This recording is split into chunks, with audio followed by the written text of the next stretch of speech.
You were talking on the phone an awful long time, Anna said, without looking up from her page. Was I? Catherine said, glancing at her mother's back. Anna nodded, a twist of distaste suddenly taking over her face. It looked almost grotesquely adult on her little features. How the hell can you have that much to say to anyone? Catherine burst out laughing. It was so clearly a mimicry of something their mother must have said while the phone call was going on. Now her mother said Anna's name sharply, but she did not glance with a grin at Catherine, her eyebrows raised, the way she did whenever they both heard the child say something funny or precocious or endearing. She kept her back turned, looking out the window at the lawn, or at the meadows, or at the hedgerow, or at the sky, at the young calves bucking and leaping, or at the plastic swing, drifting, or at the white garden chair, upturned by Anna or by a gust of wind. Catherine had left a book out there, she remembered. She went out to bring it in.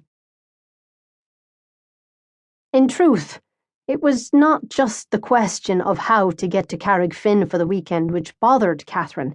It was also the question of what going to Carrickfinn for the weekend meant. Days with him, nights with him, without the company, the buffer of the girls. That day in Dublin, the Pat Burke day, they had hugged goodbye at the station, and Catherine had wondered if she was meant to understand it, what was going on between them. Because something was going on. She felt so close to him already by that stage, and the phone calls that followed confirmed it.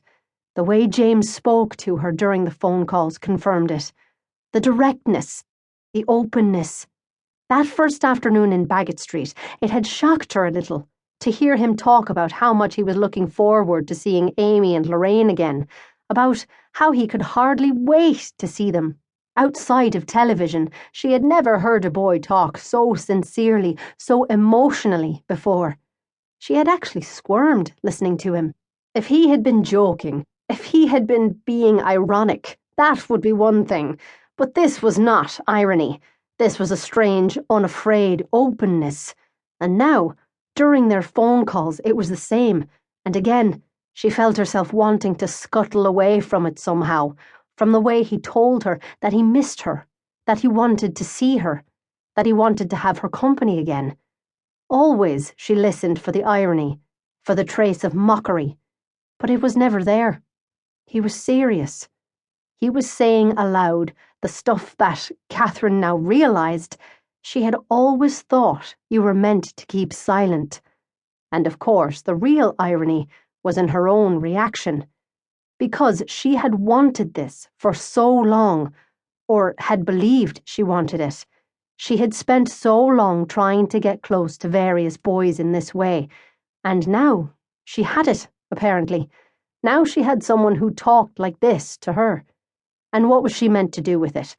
Because James was not her type. The way he talked so much, the way he looked, the red hair clumped, untamed, the freckles like cow shit spatters, the clothes, baggy jumpers, worn down docks, navy socks ribbed and faded, jeans bunched in with a canvas belt. He was grand. He was fun to talk to, but beyond that, no.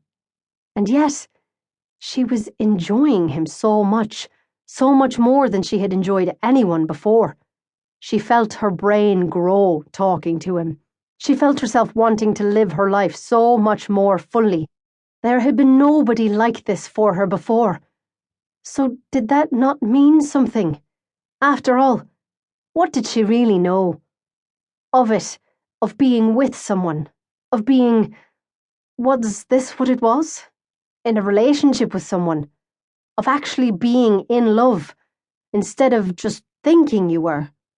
Instead of all the things she was, by now, so accustomed to doing, storing up every sighting of them, counting the moments of eye contact as though they were coins, as though they could get you somewhere, buy you passage to somewhere.